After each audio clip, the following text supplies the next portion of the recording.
Bienvenue sur SVM6 pour ce nouveau tutoriel. Donc on va voir comment animer du texte. On a vu précédemment donc avec les clés de forme qu'on pouvait animer Suzanne. J'ai fait une petite démonstration pour animer Suzanne. Et maintenant je vais vous expliquer comment avec les mêmes clés de forme, tout simplement, vous allez pouvoir animer votre texte exactement comme vous le voulez. Donc je vais changer de tableau, arrêter ceci et repartir sur le texte. Donc j'ai tapé un texte tout simplement. Je vais aller donc ce texte, lui ajouter une clé de forme. Les clés de forme, si vous vous référez au premier tuto que j'ai fait sur les clés de forme, ça se situe ici. Il suffit de cliquer sur le petit triangle ici. On va ajouter une première clé de forme qui va donc être la forme du texte comme elle est ici en mode objet et en vue de la caméra comme ceci.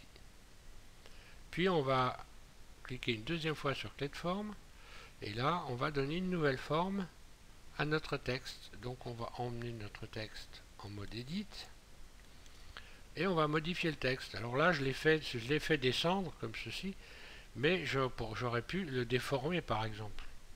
Là pour l'instant pour ce tuto, donc je vais me mettre en vue de face, je vais me mettre en mode transparent pour pouvoir sélectionner, par exemple, je vais commencer par sélectionner le S. Je vais faire l'envers de ce que j'ai fait tout à l'heure. Voilà. Je vais me mettre en vue de la caméra pour voir ce que ça donne en vue de la caméra. Et donc la première clé de forme, je vais donc déformer quelque part en soulevant, en faisant sortir, donc en soulevant cette lettre et en la faisant sortir du champ de la caméra, ce qui va constituer ma première clé de forme. Si je reviens en mode objet, vous voyez que la forme de base du texte s'est remise en place. Maintenant ici vous avez en dessous des clés de forme, vous avez ici un tableau valeur. Si vous cliquez en continu dessus avec votre souris clic gauche, vous pressez votre clic gauche en continu et vous faites bouger la souris pour modifier les valeurs. Et vous voyez que vous avez votre lettre qui change de position. Donc on va remettre tout à 0. Maintenant on va s'occuper de la deuxième lettre. Donc on va rajouter une nouvelle clé de forme. Je vais faire plus. Je vais revenir en mode edit. Puis je vais me mettre en vue de face pour pouvoir sélectionner le V. Je désélectionne donc le S. Je vais sélectionner maintenant le V. Alors, en mode transparent, bien sûr, pour bien sélectionner tous les vertices.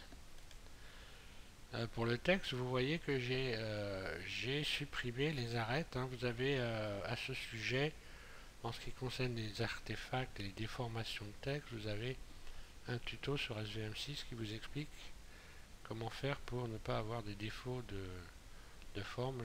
J'en profite pour le dire. Donc j'ai sélectionné cette lettre. Je vais pouvoir donc me mettre en vue de la caméra pour la faire sortir du champ de la caméra. Je la fais donc sortir du champ de la caméra, ce qui va constituer la clé de forme numéro 2 de mon texte. Si je reviens ici en mode objet, ou alors la double flèche de votre clavier, soit ici, soit la double flèche de votre clavier. Si je prends ici, je modifie la valeur, ici on voit que le V peut monter et descendre. Je vais rajouter maintenant une troisième clé de forme, donc je vais m'occuper du M. Je reviens en mode edit, je me remets en vue de face pour pouvoir sélectionner facilement le M.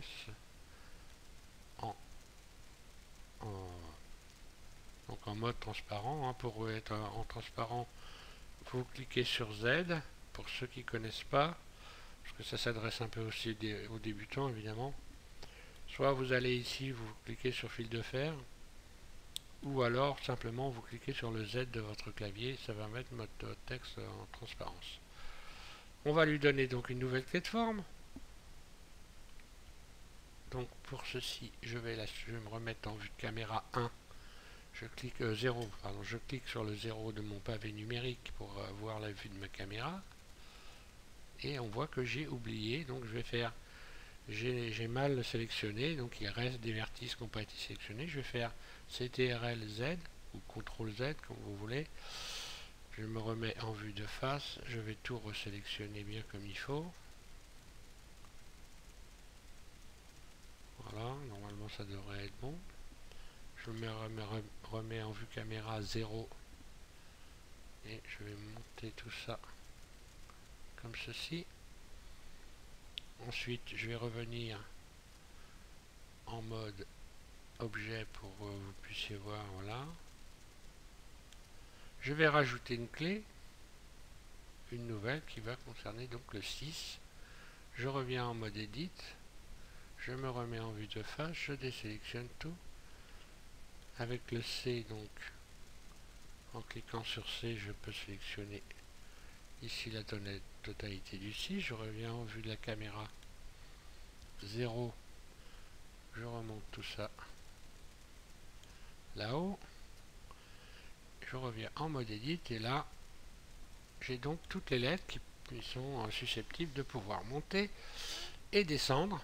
Maintenant on va passer à l'animation. Donc je vais donc m'occuper de la première lettre, le S. Je peux éventuellement donc tout remonter déjà pour commencer. Donc un clic gauche sur la clé et je vais remonter toutes les lettres. Un clic gauche sur la clé numéro 2, un clic gauche sur la clé numéro 3 et un clic gauche sur la clé numéro 4. Donc je pars avec rien du tout. À partir de là, ici on doit être le curseur à 0.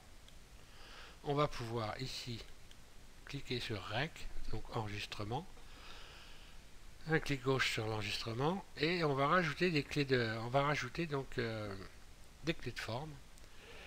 Un clic droit ici sur le tableau et on va insérer des clés.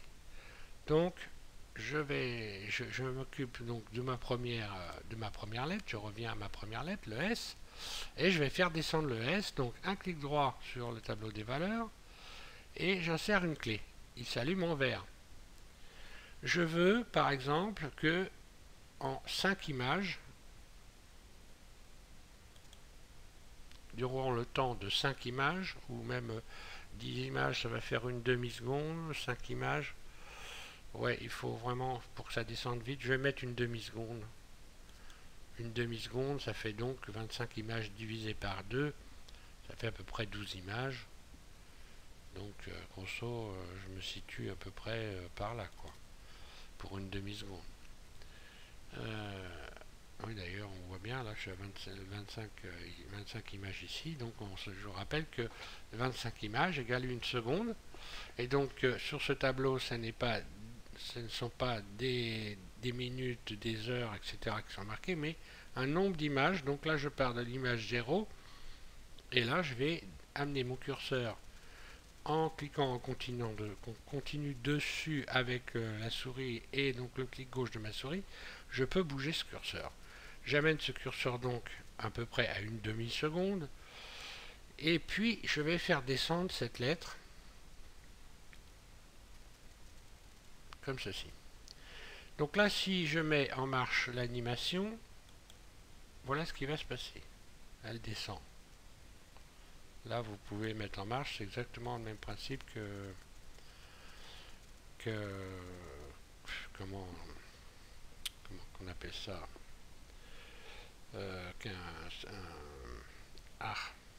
un magnétoscope. Donc, trou de mémoire, c'est l'âge. Donc, c'est comme un magnétoscope, hein. Donc ici, marche avant, marche arrière, et puis lecture, etc. Donc ma lettre ici est là. Maintenant je vais éventuellement faire descendre le V.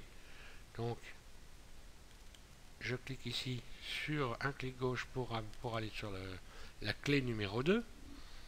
Et la clé numéro 2, je lui insère une clé. Le tableau va s'allumer, on ne le voit pas parce que elles sont l'une sur l'autre. J'aurais pu, d'ailleurs je vais faire c'est TRL-Z, je reviens en arrière. Je vais juste décaler un peu le curseur ici pour qu'on voie que voilà, si vous faites une clé, si vous rajoutez une clé ici, insérez une clé, vous voyez, ça s'est allumé ici. Et puis donc je vais décider par exemple que l'autre demi-seconde, mon V va descendre. Alors je vais faire descendre le V. Je vais redécaler un petit peu ici pour qu'on voie. Pas trop. Ensuite je vais m'attaquer à la clé numéro 3. Donc le M. Je lui insère une clé. Puis je déplace ici environ une demi-seconde. Je descends le M. Je vais décaler un petit peu. Là c'est pour qu'on voie. Hein. C'est pour que vous ayez une vision sur la timeline et la réaction après avoir modifié ici des éléments dans le tableau. Je vais insérer une clé, voilà, et puis je vais bouger mon curseur jusque là. D'ailleurs je vais agrandir un petit peu la fin ici. Vous pouvez modifier la fin de votre vidéo ici. Et donc là je vais donc insérer une clé, puis je vais modifier cette valeur ici et mettre mon 6 tout en bas. Je vais lancer l'animation pour voir ce que ça donne. Voilà. Et donc je vais oui, je vais enlever le Z pour qu'on voie bien. Voilà, une fois que vous avez fait ça, je vais quand même vous faire voir pour avoir votre premier rendu si c'est le cas. Il faut aller ici pour faire donc une vidéo. Vous cliquez ici sur le petit appareil photo. Ensuite, vous allez donc ici vous mettre sur 100 pour avoir la définition la plus haute, la meilleure définition, et régler votre... ici, vous tapez 1920 et juste en dessous 1080. Donc là, vous serez en haute définition. Une fois que vous avez fait ça, vous allez pouvoir aller descendre. Vous allez pouvoir descendre, sélectionner l'endroit où vous voulez que votre vidéo apparaisse. Vous lui donnez un nom, par exemple, je vais dire, je mets n'importe quoi, JJ, et puis je vais faire accepter. Donc elle va aller sur le bureau. Hein. Je ne sais pas si on a bien vu, je vais quand même recommencer. Là, ici, je lui ai attribué le bureau. Il suffit de cliquer ici. Ma vidéo va donc être créée sur le bureau. Et puis là, vous tapez le nom que vous voulez pour votre vidéo. Vous acceptez. Une fois que vous avez fait ça, je ne vais pas vous donner les explications, mais dans ce tableau-là, vous allez simplement aller cliquer sur H264 si vous débutez. C'est le meilleur rendu que vous pourrez avoir pour passer sur un ordinateur et avoir même une télé d'ailleurs, pour avoir un rendu propre.